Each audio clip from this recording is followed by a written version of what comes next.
Kakip! So today po, tuturuan ko po kayo kung paano po kumuha ng NBI clearance online appointment ngayong 2025.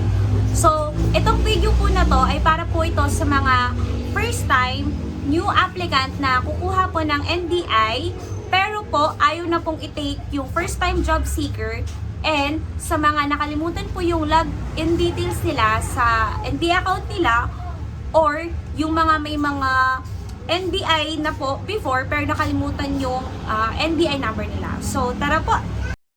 Ang una po natin gagawin, pupunta lang po tayo ng Google para i-search ang NBI clearance online at hanapin po ang MYEGPH at i-click po ito.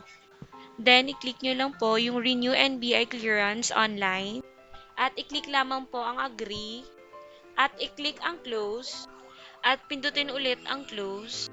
Pagdating po sa NBI portal, click nyo lang po yung No.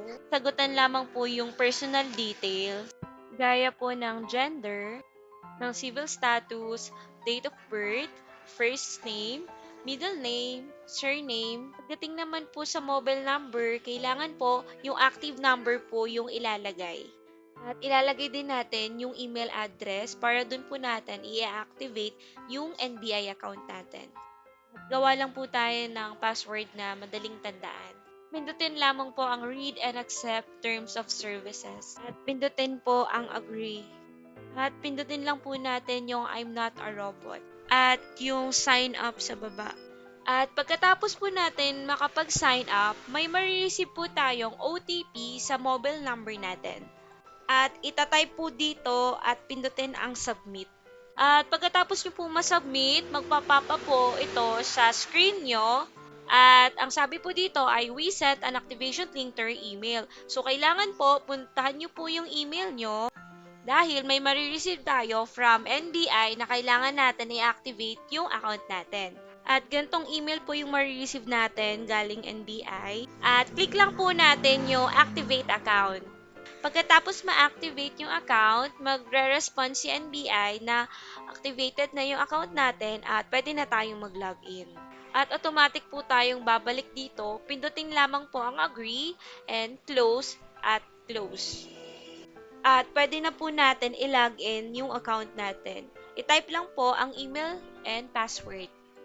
At pagdating po dito, may mga kailangan pa po tayong sagutan, lalo na po yung mga naka-asterisk. Yung birthplace, citizenship, address, father name, mother name, at kung saan sila pinanganak, at kung ano yung educational attainment, and yung previous work nyo or yung current work nyo.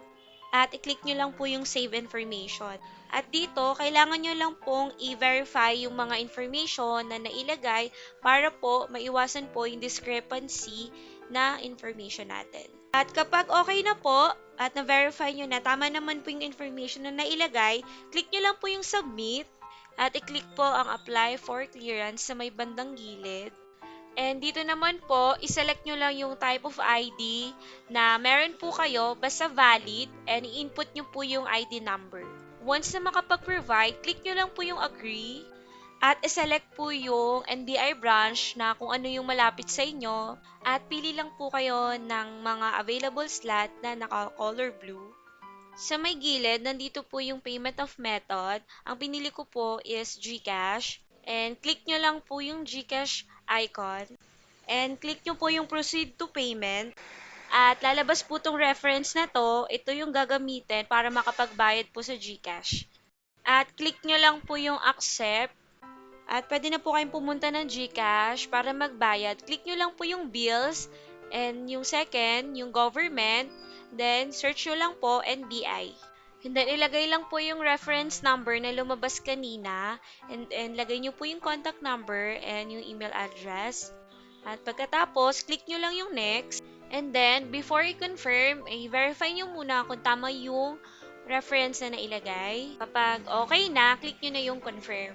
And ipakita nyo lang to na proof of payment nyo na nakapagbayad na kayo plus magdala lang kayo ng valid ID. So, yun lang mga kakip. Sana nakatulong ako kahit pa paano. So, bye-bye! And don't forget to like and subscribe!